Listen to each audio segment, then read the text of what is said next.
All right. Hello, everyone. Today I am doing another interview, and I am interviewing the lovely Cindy Johnston, who is an ambassador for Be Sober Australia.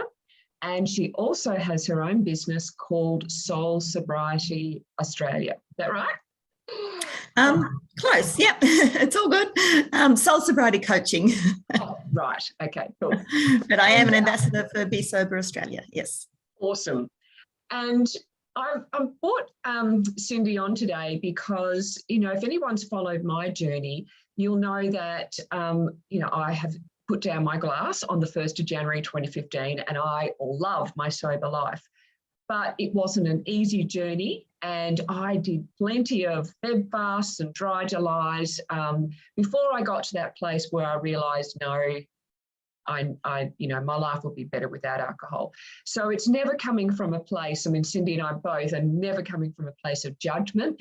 It's one of, I think, embracing, people where they're at, but also encourage them to experiment. I love experiments with anything, whether it's alcohol, dairy, chocolate, anything, coffee. I've just done my own experiment with coffee again and realised that my life is better without coffee. Not only do I sleep better, but I don't have the afternoon crash and need a nana nap anymore. Anyway, Cindy, I'd love you to share with the listeners how you found yourself in this sober place. Great. Well, thank you so much, Nick, for having me on this afternoon just to have a chat with you, because I do love to share the message that I have for women. And it all started with my own journey. I was a grey area drinker, which I never even knew there was a term about that back then. I have been alcohol-free now since the 9th of July 2018. But prior to that, I would say a moderate to I'd call myself a heavy drinker because I was a daily drinker.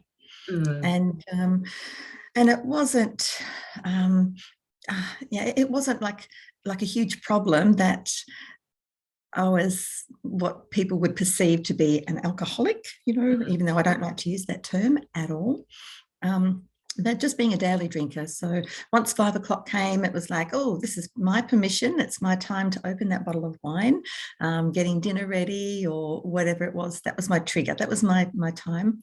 And I truly believed it was like, this is what I need to relax. This is what I need. It's like it signaled the end of the working day as well.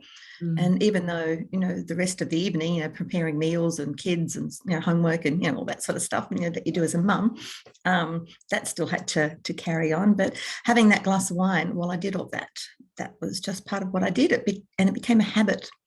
And I suppose going way back, I grew up in a family that I was surrounded by alcohol as I grew up as a child.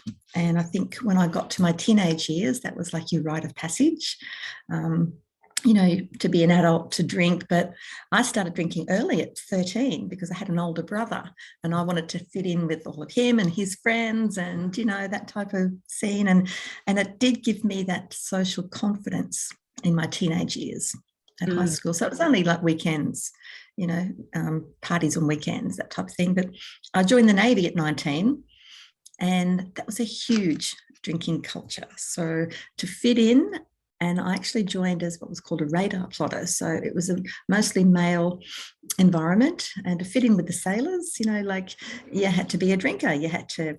That was it, binge drinking every weekend. So alcohol just became a part of my identity as well. And I think the only times that I didn't drink was both my pregnancies. And each time, I think I put off actually getting pregnant for such a long time. I was like 36, turning 37. It was like, how do I go without wine for 9 months? So it actually did cross my mind. And then throughout that thinking, oh, this is okay. Obviously, your body does things to help you through this. So, but yeah, and the main tipping point, I think, because I had alcohol was everywhere. All of my friends, family, my husband, everyone was a drinker. So it was normal. And that's the thing in society. It is just normalized. So you're the odd one out if you don't have a drink in a lot of situations. But my tipping point really was when my mum passed suddenly My husband, he was Navy as well. So he was within the same week, within a couple of days. So he actually had to wait until my mum's funeral. Then he had to join the ship up in Darwin, and they were gone for 4 months. So I had 2 small children, 2 under 5. No support, husband gone. So that nighttime glass of wine, that then became my friend, basically. I looked forward to that. Put the kids to bed, have a glass of wine. And that was like 21 years ago. So over the next, many years, it built up. And I was concerned. I did go to my doctor and say, listen, I think I'm drinking too much, because it was a bottle of wine. And depression kicked in as well. So on top of depression, taking medication, no one ever told me not to drink. I was only ever told, just have a couple of, alcohol-free days, you'll be fine. So it just became part of who I was as well. So, and it was many years later, it was 4 years ago, actually, 2018, I started to develop a rash on my face that would just come and go, and I couldn't find any solution to what it was. And then my doctor, he did some tests. Well, he thought I had lupus. So he ran tests for that, and an autoimmune disease, which I'd never heard of before. But when I Googled all about it, the main thing that really stood out to me was alcohol and don't drink and all of this sort of stuff. And it really, I think that just really gave me that kick that I needed to do something about stopping drinking, because I had tried. But what I was doing, I was making so many rules around my drinking. Okay, so you can only drink on weekends. You don't drink during the week. You can't drink before 6 p.m. or 7 p.m. and all of these rules. And it just got so hard to stick to everything that once 5 o'clock on a Monday came, it's like, oh, too bad. It's too hard. I'll just open that bottle of wine. So all the rules, it was just so hard. So when I thought I had this life, not really life-threatening, but life-altering condition, it really made me take notice. And I knew I had to stop with alcohol. Over the time, apart from the depression, anxiety, my weight had ballooned, and my knees, and just trouble sleeping. And I didn't realise that a lot of these factors conditions that I had were actually down to alcohol. I didn't realise just what it did to your body. And so I did seek some support, but I did it privately. I did it quietly online. I didn't even tell my husband, because I had this shame. I just felt this deep-rooted shame that I had a problem. I must have been an alcoholic, and that and to talk about it to anyone, that's the judgment people would just pass on to you. Oh, gee, you must be an alcoholic. You're not one of us. And it was, I just couldn't talk about it with anybody. And it wasn't until I did an online course and connected with some other people around the world that I thought, it was the first time I realised I am not the only one going through this. I had thought that I was the only person in the whole wide world that had a problem, because otherwise I didn't want to be deemed an alcoholic. I'm like, I'm not that bad, and I'd never had a DUI. I'd never had any, rock bottoms that people think with a problem with alcohol, like you're in the gutter with the brown paper bag type thing.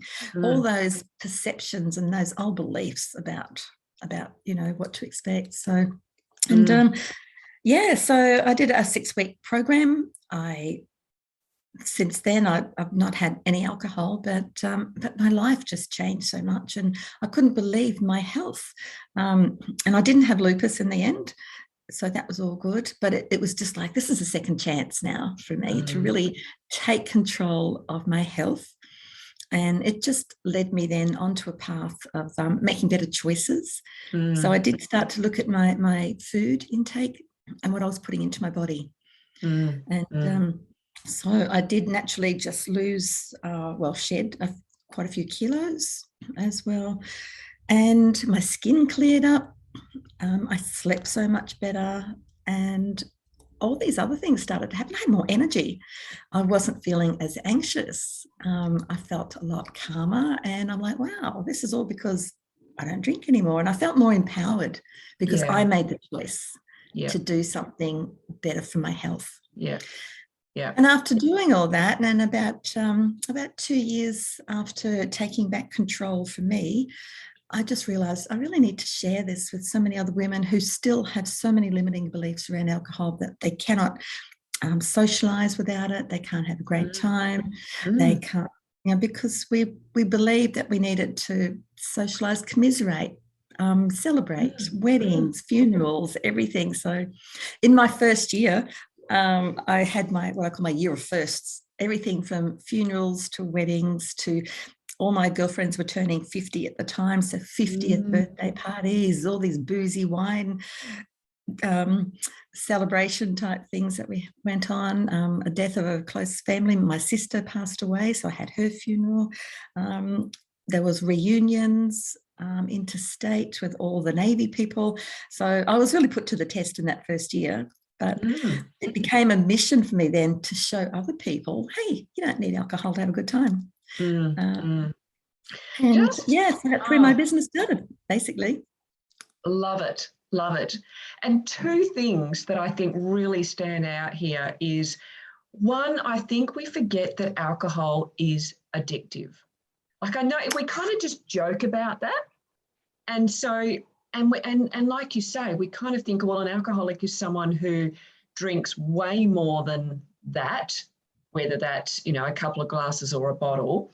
And, an alcoholic is falling over and vomiting and all that kind of stuff. But we forget that alcohol is addictive.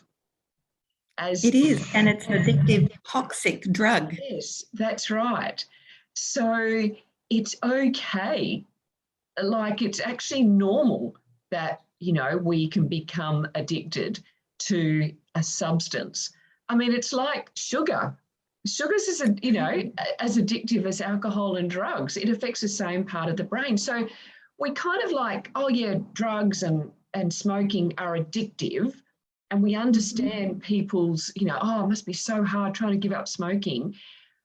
But it's almost like we don't have that for alcohol, because it's, like you say, so socially acceptable. And yet, look at what happened to your health when you stop drinking. Like, it's just, the anxiety, the depression, the sleep, the weight, the energy. Like, it's amazing, isn't it? Phenomenal. And so I just love the fact that, one of the things that I wanted to talk to Cindy before July is because you are doing another Dry July, what would you call it, campaign.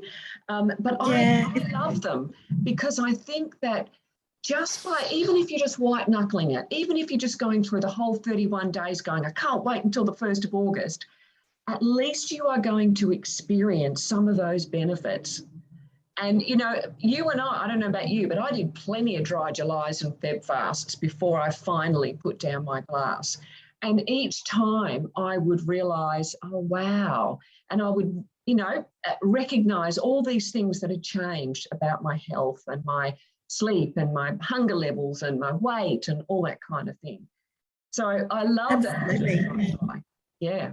Tell us about it. And I like to think of it, even if you just look at it as an experiment for 30 days. Yep. So not so much, there's words that get around like a challenge or, whatever, but I like just an experiment just to see, as you were saying, how your body can react in a more positive way without having a toxic substance in your system. Yeah. And let me just say, that is the other thing that we don't like to talk about or even acknowledge, is that alcohol is a poison. Totally. It's a poison. Like, seriously, on the same lines as yummy poison, but it's a poison nonetheless. Yeah, along the same lines as like formaldehyde and lead and all that toxic, all those sort of toxic substances that are banned, that you wouldn't think twice about putting in your body. But because, as you say, it's packaged with all the sugary, and the pretty colours and the bottles that are packaged to women these days more so than ever before. So the marketing, it's so clever. But the bottom line for all of those is just the dollar. So, Mm. and how many business professionals, even doctors, Mm. they drink so much that, and they should be aware, but they are aware, but it's an addictive, as you Mm. say, so it Mm. gets everybody in. Oh, absolutely. But for this dry July, I have teamed up with an amazing advanced EFT practitioner, Katie Walker. She's actually my mentor and trainer because I'm also qualifying to become a certified EFT practitioner, emotional freedom techniques, which can really benefit and help people going through all sorts of types of things, any like anxiety or cravings during this. So we've put together a great course over July that it's actually six weeks. There'll be live online education as well as the tapping to help people through that as well. They'll receive a journal and a workbook and just that weekly support in a really safe, non-judgmental, private, women's only Facebook group. Love it. Yeah, I'll have the two coaches to hold their hand and take them through the whole of the July experiment. I love that. And I think I remember doing, I can't remember her name now, but very well known in this space, and listening to her and realizing that when you are drinking daily, you get to the place where you actually have to have that drink to feel normal. You do, because it's the way it actually affects your neurotransmitters, and it just totally changes everything in your brain chemistry. Yes. Yeah. And your body then gets reliant on that dopamine hit, because with the more alcohol that you have, your body then can't produce its own naturally because it's used to getting this artificial substance all the time to create the dopamine. So, and dopamine is one of our feel-good hormones. And so we're not even aware of this, that we are suppressing our own dopamine. And so no wonder, we don't feel good, and we have to drink more and more to feel good. It's, it's such a progressive, insidious cycle. So how many, what do you find if someone is, say, drinking, I don't know, whatever, but drinking every day, say, and then they decide to take a break? How many days or weeks does it take for their own, dopamine sort of hormones to kick back in, do you find? Yeah, well, everybody is different, as you be aware, and everyone's systems are different, but it takes around about 7 to 10 days for alcohol to actually leave your body. Okay. So it does take quite a while from when you think you've had your last drink. And it's still in the system. Also, really, that was a very difficult question because it really depends, like you say, on how much you're drinking and your body, your overall health and all those kinds of things as well. But that's an interesting fact that it actually takes 7 to 10 days for all of the alcohol. But generally, if you were to give your body a break of a month, 30 days, just to let hormones reset, your brain chemistry to try and sort itself out a little bit, that's probably about the minimal time that it would take. So that's 30 days to reset. And if you really wanted to, if you, change your habits, I would suggest more, probably, like 90 days, like a 3 months type program, not so much program, but just education as well, just to help there's so much that needs to change to successfully change your mindset, because that's really, once you can get through the physical side, a lot of it's mindset work. What I like to help women transform from is like thinking that alcohol is like what I need, that they're missing out. So they get to a point of, wow, what am I missing out? I'm not missing out on anything. I'm just gaining everything that I'm gaining from not having alcohol. So it's more of a positive mindset, and it's taking from the FOMO to the JOMO. Okay, the joy of missing out. And absolutely, it is so much better. Then there's no white knuckling it. I think we give alcohol too much credit for how it makes us feel, but it's not actually what's in a glass. And so if you're out socializing, to me, I have a little saying, like, keep the ritual, change the ingredients. So I would still have maybe a nice glass or a wine glass with an alternative. And there are some fabulous alcohol-free drinks out there to choose from these days, especially in Australia.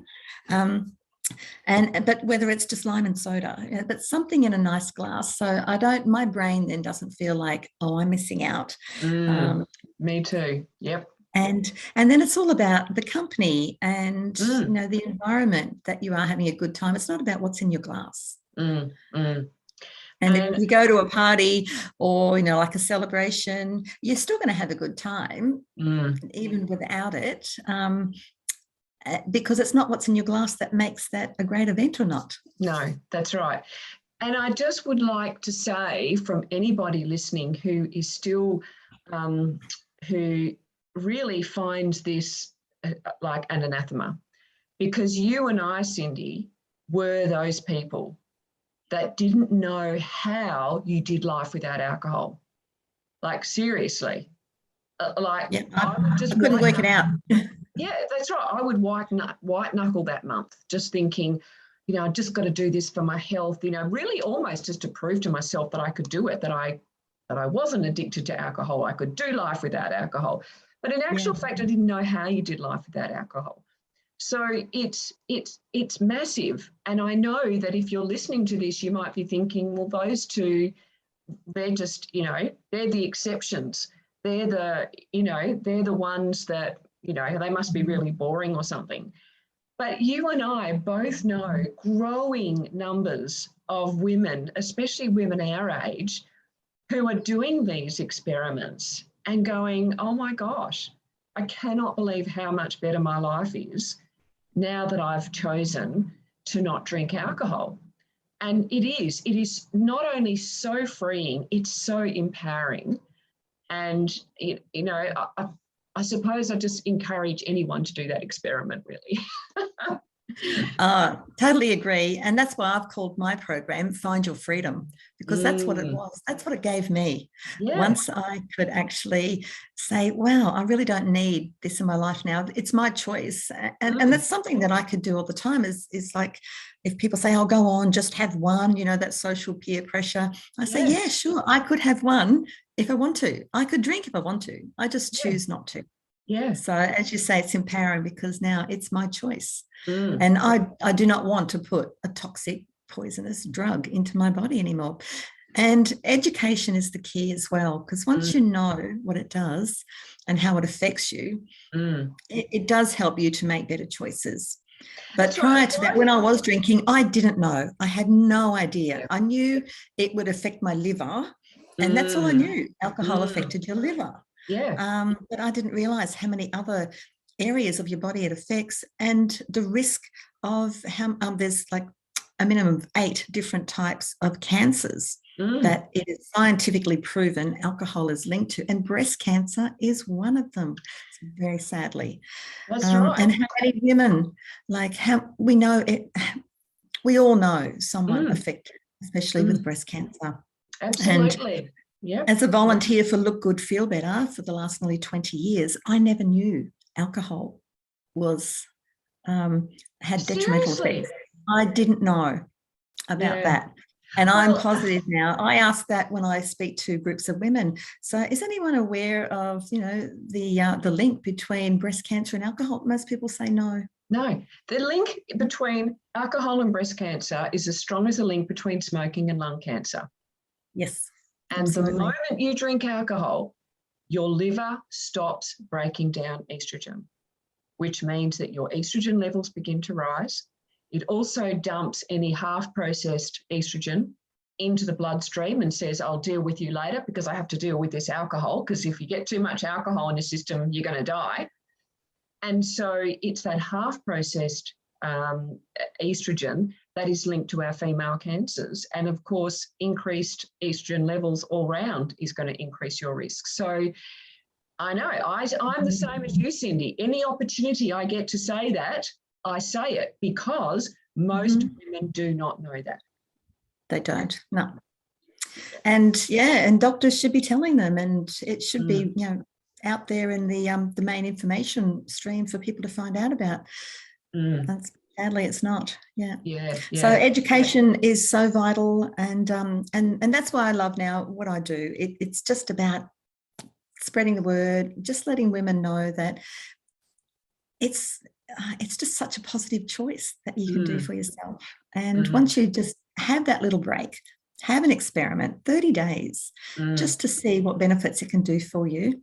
And then, but also too, as far as the mindset, you don't look at it as like it's forever. You don't have to say it's a forever thing. It's just, just for today. Yeah, I choose not to drink today. Yeah. So what do you think of moderation? Personally, I don't think it really works if you're serious about your health. And even if you can just have that one glass, why bother? But that's just my personal feeling, because I know I don't want to put that toxic poison into my system anymore. But for some people, if they feel that they just want to have, a glass every now and then, and that's fine. If that's what they want to do. So it's totally up to the individual. But what I've found with women who have wanted to take a break, stop drinking, they got into that situation because they couldn't moderate. Yes. Pretty much. Yeah. So they wouldn't be coming to me if they could moderate. Yes. And that's right. what I have found then, those who decide to go off and do moderate and try, eventually they're back to where they were day one. So I think that in the I do see people, and when I was drinking, I would always observe those people who could just have half a glass of wine, and they were totally satisfied with that and didn't want any more. And they usually didn't even drink it every day. It was I have half a glass of wine with my partner on date night once a week, or, so it's not really those people that we're talking about.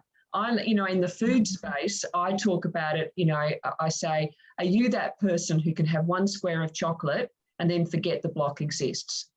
Well, because that's not me, so I don't have chocolate in the house, because moderation is just, it doesn't exist for me and chocolate. I think, well, that's where the term only in recent years has come in about grey area drinking. And that's why I'm now a qualified grey area drinking coach, because there is a spectrum. And when you think of, one end of people who are more medically dependent, that do have more of an extreme alcohol problem, and they're not actually the people that I work with. They need more hospital and medical care. But then, as you say, the person at the other end of the spectrum have half a glass of wine, once a year at a wedding or something like that.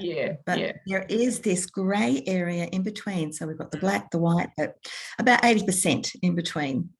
People who are just like me, who are just like you, women that feel that they're just drinking too much because it is so acceptable to do it, and it's addictive, it builds up.